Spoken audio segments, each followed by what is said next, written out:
This channel does not promote any violent, harmful, or illegal activities. All content provided by this channel is meant for an educational purpose only. ক্লাসরুমের মধ্যেই হয়েছিল মালা বদল। প্রথম বর্ষের ছাত্রর হাতে সিঁথিতে সিঁদুর পরেছিলেন অধ্যাপিকা। ম্যাকআউটের এই ঘটনা নিয়ে জোর চর্চা হয় শিক্ষা মহলে, নানাবিধ মত উঠে আসে। বিশ্ববিদ্যালয়ের হরিণঘাটা ক্যাম্পাসের কর্তৃপক্ষ অধ্যাপিকা পায়েল বন্দ্যোপাধ্যায়ের বিরুদ্ধে কড়া পদক্ষেপ করতে চলেছে। তার বিরুদ্ধে ডিসিপ্লিনারি অ্যাকশন নিতে চলেছে কর্তৃপক্ষ। কিন্তু তার আগেই নিজেই পদক্ষেপ করলেন অধ্যাপিকা। পদত্যাগ করতে চেয়ে চিঠি দিলেন বিশ্ববিদ্যালয়।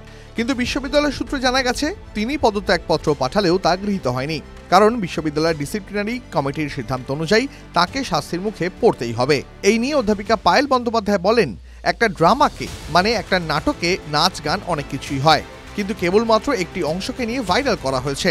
এটা খুবই নোংরা ব্যাপার। আমার চরিত্র হনন হচ্ছে, বাচ্চাদেরও ইমেজ খারাপ হচ্ছে। প্রসঙ্গত গত মাসের শেষের দিকে ম্যাকআউটের এই ঘটনা গোটা বাংলায় শোরগোল ফেলে দেয়। ক্লাসরুমে বিয়ের বিষয়টি নিয়ে শিক্ষাবিদদের একাংশ তিরস্কার করেন। প্রথম থেকেই এই ঘটনায় দুটো তত্ত্ব উঠে আসছিল। এক, অধ্যাপিকার বক্তব্য যে সেটি ফ্রেশার্স নাটকের একটি ক্লিপিংস, যা ইচ্ছাকৃতভাবে ভাইরাল করা হয়।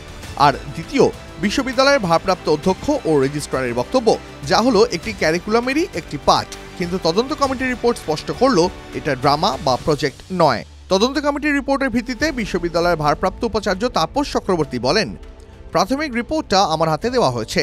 তদন্ত কমিটির সদস্যরা অন্যান্য শিক্ষক শিক্ষিকা ছাত্রছাত্রীদের সঙ্গে কথা বলে জানতে পেরেছেন এটা কোনো ড্রামা নয়, এটা কোনো সাইকো ড্রামা নয়, কারিকুলামের যে পাঠ তেমনটাও নয়। এটা নিছকে একটা তামাশার জিনিস, সেটাই করেছেন উনি। ঘটনার ভিডিও প্রকাশ্যে আসার পর থেকেই সামাজিক মাধ্যমে নিজের সমর্থনে একাধিক ভিডিও পোস্ট করছেন অধ্যাপিকা। অ্যাপ্লাইড সাইকোড্রামা বিষয়টা ঠিক কি সেটাও বোঝান তিনি, কিন্তু প্রথম থেকেই এটিকে নাটকের অংশ বললেও পরে তিনি বলেন এটা সাইকোড্রামার অংশ। তা নিয়েও ধন্দ হয়। ইতিমধ্যেই অধ্যাপিকা সামাজিক মাধ্যমে নিজের অ্যাকাউন্টটিও উড়িয়ে দিয়েছেন।